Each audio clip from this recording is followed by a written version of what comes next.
Happy Wednesday, all you tactical moms and dads out there, and non-parents. Welcome back to another episode of the Tactical Everyday Dad. I want to apologize in advance if I look really sweaty. We just got back from Blade Show, and I've been really busy with a lot of things, and I want to get as much content out to you guys as possible. So I've been working in the studio for a long time, and up here in Detroit, Michigan right now, it's as hot as Florida. So it's pretty hot here inside the studio. And if you hear a little bit of thunder in the background, there's a thunderstorm rolling in, so we're about to get a little bit more humid here with more rain.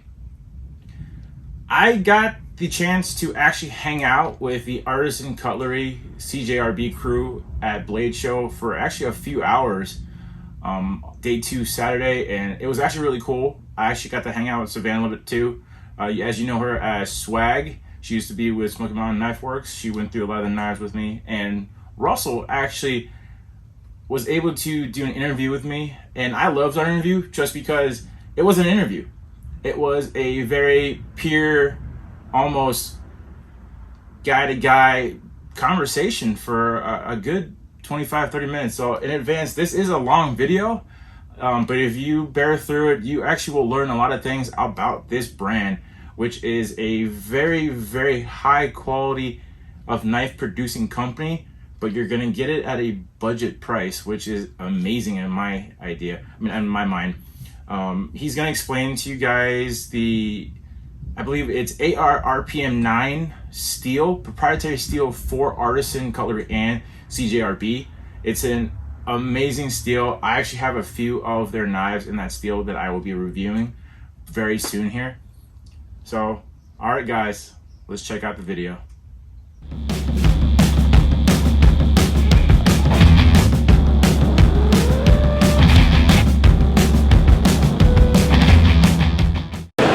All right, all you tactical moms and dads out there, I have Russell here with Artisan Cutlery and CJRB. So he's gonna go through all their newer stuff and up and coming ones as well. It's gonna be fun. It's a pleasure to meet you. Pleasure, man. And like you said, we are representing the Asian community. Hell yeah. So. All right, so where do you want me to start? You want to go fixed blades first? Sure. Or you want to go brand new stuff first? Ooh, let's go brand new stuff. All right.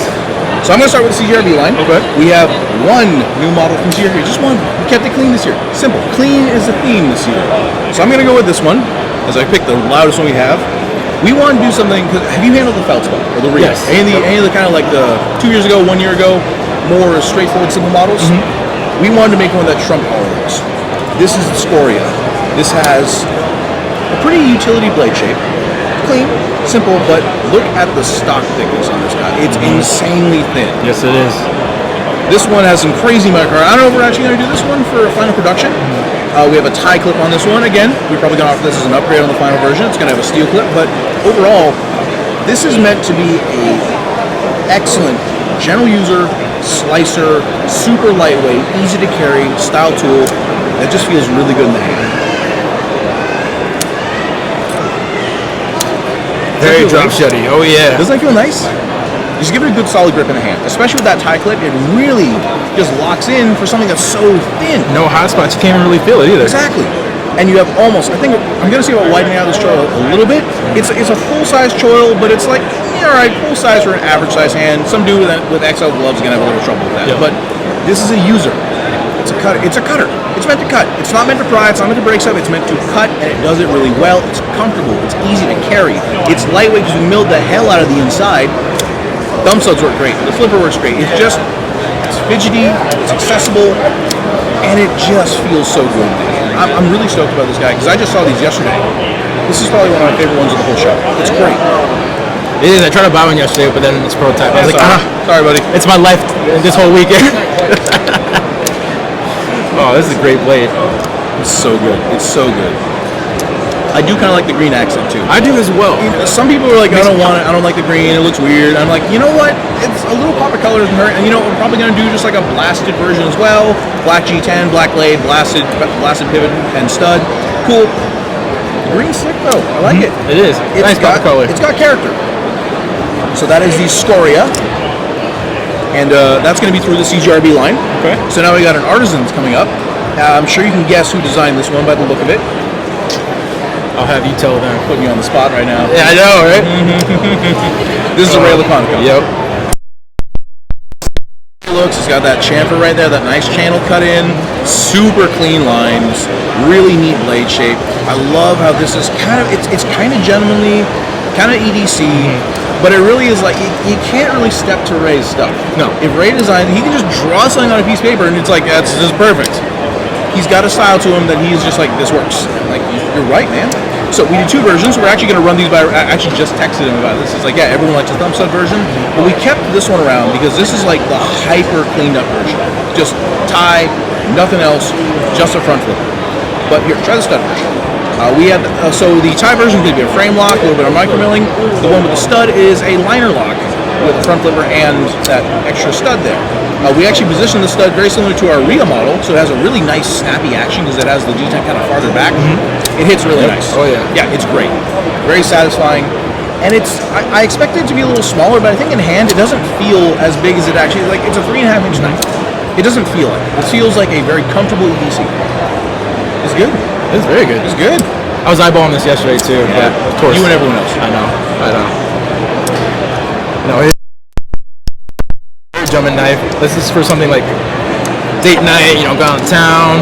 You don't want to carry something too scary. But I wouldn't feel bad about carrying this into the barn, out in the field. not at all. It would do its job just fine because it's not really a small knife. Like, this is not a diminutive knife. It's full size. And it is on the thin side, but it's still going to be a good slicer. It's a good cutter. And I think it's that nice balance between, like, okay, what is it for? Oh, yeah, everything. So, yeah, that's the, sorry, I didn't give you the name. That's a Sirius. A serious, okay. By Ray Laconico. So now, let's go into some products we have available right now that just came out. I got 2, technically more because of more color schemes, but let's go with the CJRB. Okay. These have been flying. Oh yeah, because this thing is just nuts. Actually, wait, I'm gonna do that with no wrist just to prove I can. So, Tigress. We have 2 versions of this. We have the white scaled ones, so white, black, red, and then we have the blue ones with blue, red, or blue, black, red with a black blade. This thing's a monster. It is. It's my awesome. God. And I'm surprised because the original version wasn't milled out on the inside. This one we lightened. I don't know why. Because this thing, it's a 3.5-inch blade. But come on.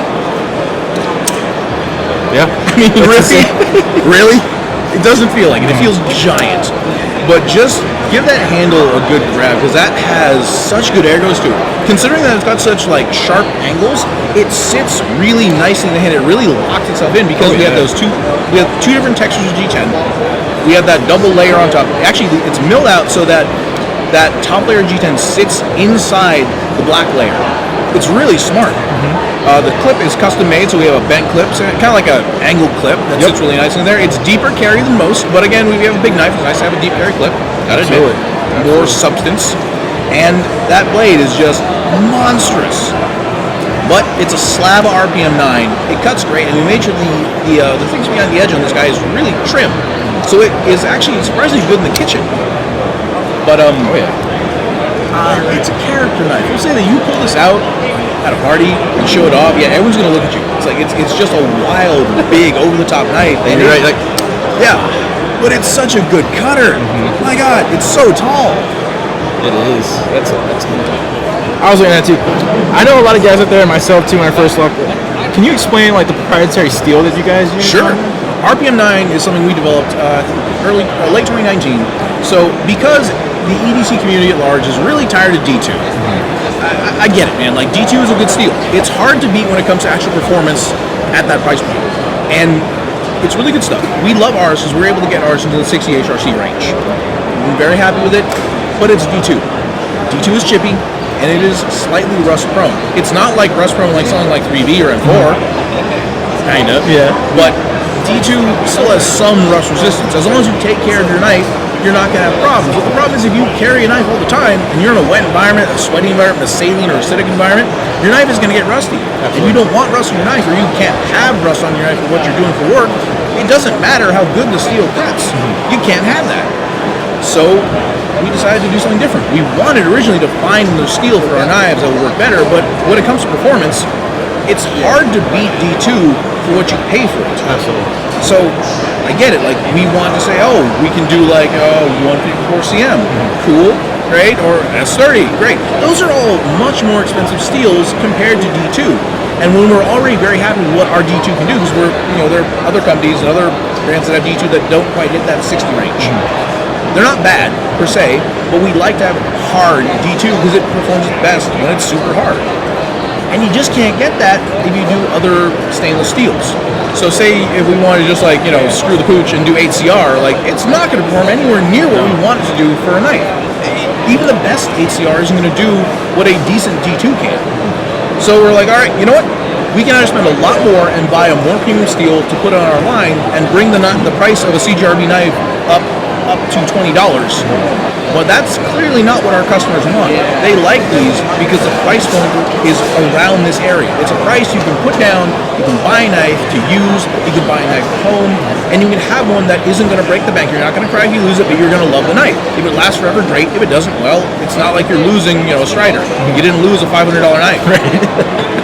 So we went through a bunch of steels. She's like, all right, this will work. Well, then we have to cost. Oh, this will work. We have to treat differently. Oh, we can do this. We have to order several tons of it to cover the cost. And we're like, forget it.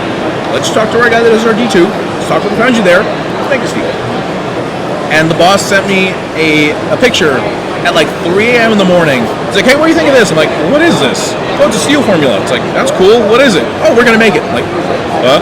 Oh, okay. What? Yeah, that's a great idea, right? I'm like, sure. How? Oh, I know a guy. I'm like, all right. Okay, cool. How's it going to work? Yeah, I'll find out. So what we had planned to do, essentially, is RPM9 was supposed to be stainless D2, quote unquote, stainless D2. Similar properties, similar stuff, similar just ability to take an edge, hold an edge, maintain. It did not turn out like that, but we were very happy with what happened to it because we were able to get that hardness, but it doesn't excel in that 60 range. It excels more the low, 58 to 60 instead of the 60 to 62. So it does really well in that range. You get a little lower, it's a little soft, but that's pretty much any pocket knife. Any steel is perform well in the mid 50s. So we got that. It's a powdered steel, so you have a super fine grain structure, and we're able to keep the content of it at a pretty it's a relatively simple stainless steel. You compare it to something like 440, any of the number soup steels, 8CR, 9CR, 154. A lot of these steels, it has similar properties in terms of its composition. We added some cobalt, but the powdering is the process. That also kind of messes with the carbon level. As far as I know, I'm not a metallurgist. I know a bit about this, but not a lot. But it does mess with the carbon level, so it is a 19% carbon instead of what we were hoping for at a 21. But then the powdering process and the making of the steel does things to that. I'll do that to say I kind of know about this stuff. I'm no expert, but I kind of know it. Yep. So with that, the extra cobalt, the powdering process, is a highly fine-grained steel with fairly fine carbides. The cobalt helps to get a bit more toothiness to the edge, but what it does, and what we did not expect, is this steel strops really easily. And that's something that everyone seems to kind of ignore when it comes to buying high-end steel. So I love S35. Kind of like M390. I'm a little tired of M390 because I don't ever want to sharpen it. Yep. S30 is I'd rather take S35. That's my personal thing. We use a lot of S35. It's good stuff. We use some M390. It's also good stuff. I'll take my S35 personally. That's just my preference. But you can't just take a super steel and say, I'm going to just, okay, good, it's good to go. Unless you barely use your knife. If you beat on it, you use it on a daily basis, you take it to work, you've got to sit there for an hour in front of the TV and sharpen your knife. I don't have time for that. No, nobody does. I'm popping open boxes, I'm cutting stuff, I'm doing video stuff. I don't use my knives as hard as someone who's going to be working in an oil field. I'm an EDC guy. I work in an office, or technically a warehouse, because I warehouse product. I have to cut a lot of boxes. I cut ties. I cut zip ties. Occasionally I cut copper wire.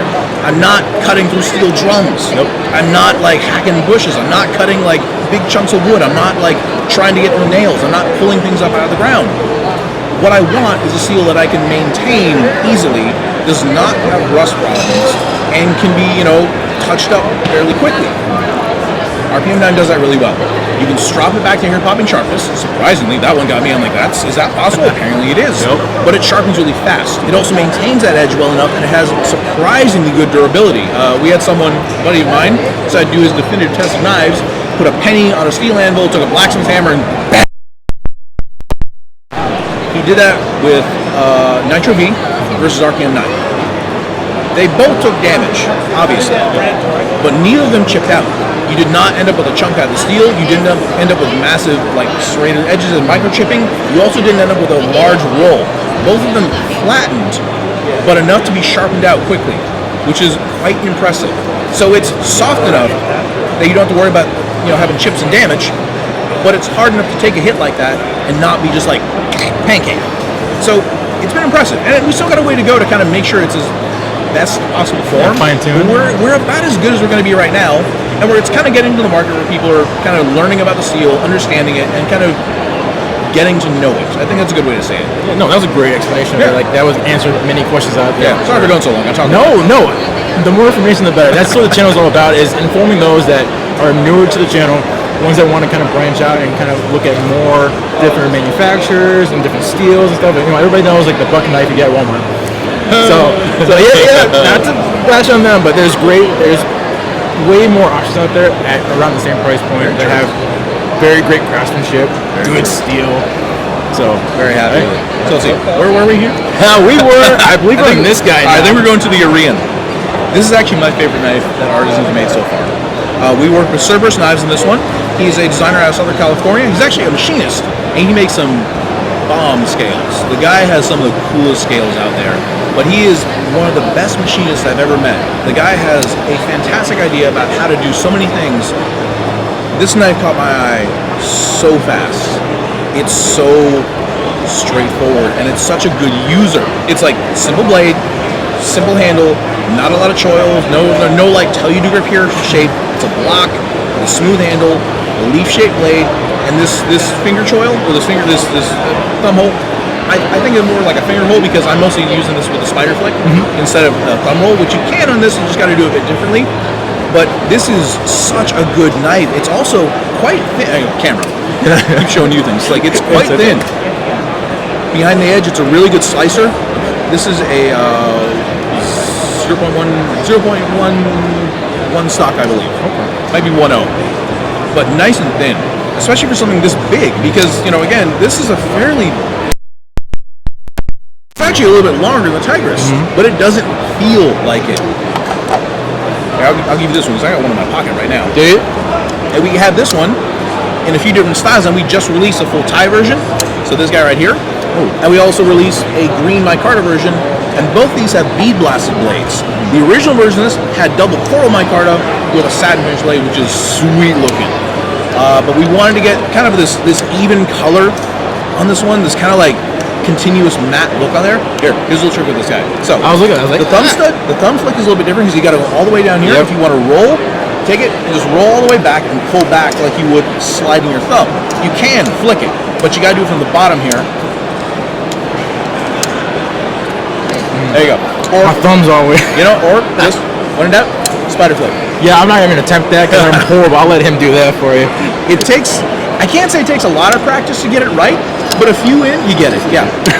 It's a little different, but I like this because it keeps the profile of the blade fairly flat. Like it is closed, clean profile, simple, straightforward,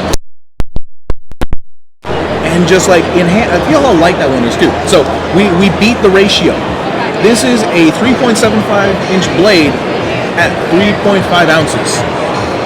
Micarta. This one with the full tie is 4.5 ounces, 3.75-inch blade. I kind of like the extra bit of weight because with its blade shape, I like the back weight because it makes the blade feel more fluid in hand. That one is just nicely evenly balanced. If you like perfect balance, the micarta one is about as perfect as you're going to get. I like a bit more back weight myself. Gotcha. So yeah, those just came out a little while ago. We brought a handful to the show, and they're moving pretty quick. Yeah, these are beautiful. But they are available online. They are available through our website and through several of our dealers.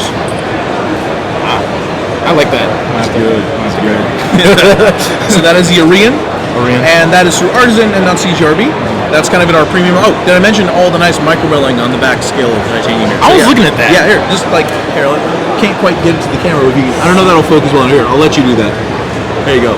So a little bit of texture back there feels so nice. The prototype actually had smooth titanium frames. It felt a lot like there's a particular folding Bowie knife made by a very well-known company that got remade recently with a really interesting bluish color. And yeah, I get it. The original version had that kind of smooth tie, that smooth rounded tie. Felt great. was a little slick.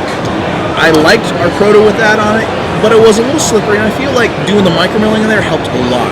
The micarta version takes that away, and it's like, oh, no problem, it's got micarta, you got grip on one side, but with the micromilling, it feels more secure in hand, and it feels a lot more just like premium. And it was nice. It was a nice touch. I'm really happy we were able to do that. Oh, that's great. The aesthetics on that is amazing. I mean, the feel of it, nice and light, like you said, very well balanced. It's so nice. All right, so got two more. Yep. Two fixed blades. We actually have done both of these previously for previous other, like, these are like January releases. So we did a modification of one, and one's still kind of in the works. So we're still kind of finalizing it because we've got to get everything just right because it's a very interesting piece. But let's go with this guy. This is the Silax, designed by Dylan Mallory. And this is, well, okay, so here's the thing. Dylan pitched this as a utility knife. Normally when I think utility knife, I think like, okay, drop points, you know, fairly thick stock, probably my car G10 handle, meant to go camping or backpacking and, you know, possibly do some harder work. This is a little different. This is a bit more in the realm of a kitchen knife. It's kind of like a, I think we had a couple of our dealers come by. Actually, I think pretty much across the board, when I did my videos with Shoe, Knife Center, Smoky Mountain, everyone else I talked to previously in the past videos, this is a camp kitchen knife. It's not exactly that, but I think pretty much with the shape of this, that's kind of what it ends up feeling like. Yes, absolutely. And the way this is weighted, because it's a thin blade, with nice, fairly thin stock, it's very comfortable in hand. So what we did, the original one was a little bit less wide.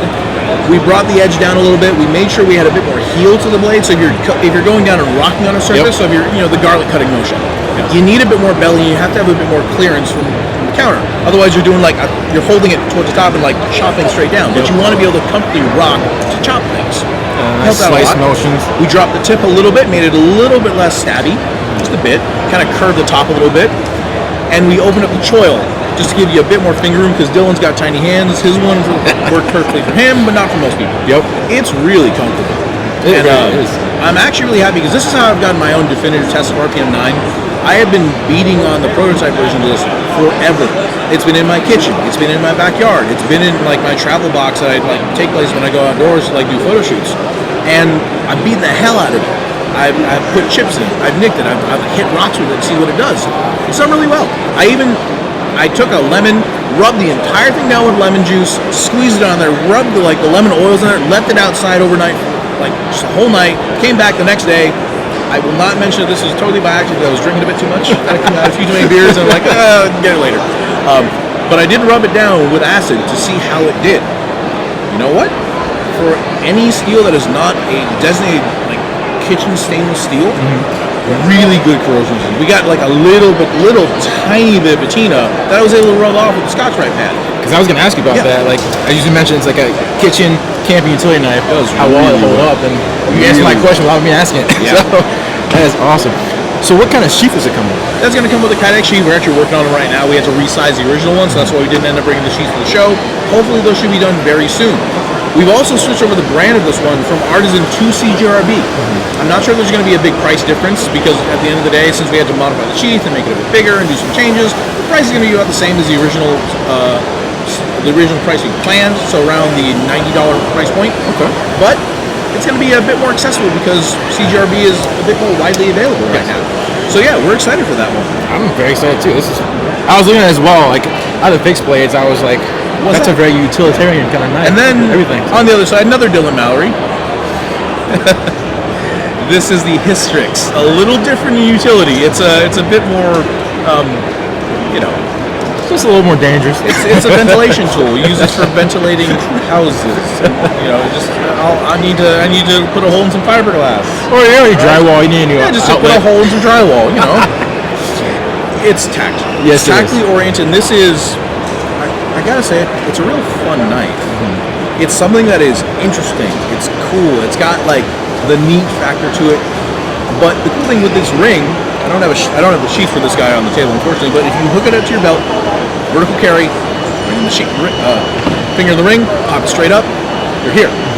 That is very fighting capable. Very ready. I love the door knocker. I was just gonna say that because it's there and it's very accessible. It also allows for a very good top thumb grip. I got smaller hands. This is for someone with slightly larger hands, or if you're wearing gloves, thumb goes right on top of there. You have a straight downward stab. And then in this position, this is fine, but it works perfectly well like this too. It's actually got a lot of similarities to a bird and trout knife. So if you're wearing gloves, you're in cold water, you can put it on your finger, drop it, do your thing, bring the knife back up. It's just a longer knife. So I'd like to think it's like a werewolf bird and trout knife. But this thing's really neat, and it feels very satisfying in the hand. It bears a lot of similarities. And I got this guy right here, which is also a proto, to the Dylan Mallory designed Centros. This is a small version, which we may be making at some point soon. But that blade shape is very similar. And it's been proven to be a very practical blade shape. It's not like I'm going to dig in the soil with it, but for everyday carry tasks, it's good. And that one, I know how tactile it looks and how much it's got like this big, like aggressive look. It isn't terrible as an EDC. It's still got belly. It's got cutting surface. It's got good lines. It's got a fine point to do a lot of stuff. It does really well. It's a proven shape. I got large hands, and this thing just sits very well in there. And there's still room. Yeah. So it's got a great shape to it, and it's thin. It's slim in hand. It's low profile. If you're looking for, high speed, low drag, that is low drag as all heck. Oh, that definitely. So yeah, that's what we got going on this year. Thank you so much for going through the line and explaining the steel to us, because I know, again, there's plenty of questions out there for that. Sorry for taking so long on that. No, thank you so much, Russell. Pleasure, again, man. representing the Asian community and the knife industry. So, all right, guys, thank you for tuning in. Catch you guys in the next one. So if you made it all the way through that video, I hope you did learn a lot, and I apologize for any of the microphone hiccups in there. There was so many people walking through. I believe the Wi-Fi connections from everybody's phones was kind of interrupting the wireless microphones we had using. I am a rookie YouTuber, so I will adjust that for next year, because I know next year's gonna be busy again. And again, guys, thank you for watching. Friday is actually gonna be a special Father's Day gift guide, as well as a giveaway announcement, and you're not gonna want to miss this giveaway. If you are a true knife person, you definitely want to stay tuned for that giveaway, because it's a knife that has been out of stock for the last 6 months to 8 months and very sought after, and you're probably gonna want to change to get this bad boy. So we'll see you guys on Friday. Thank you.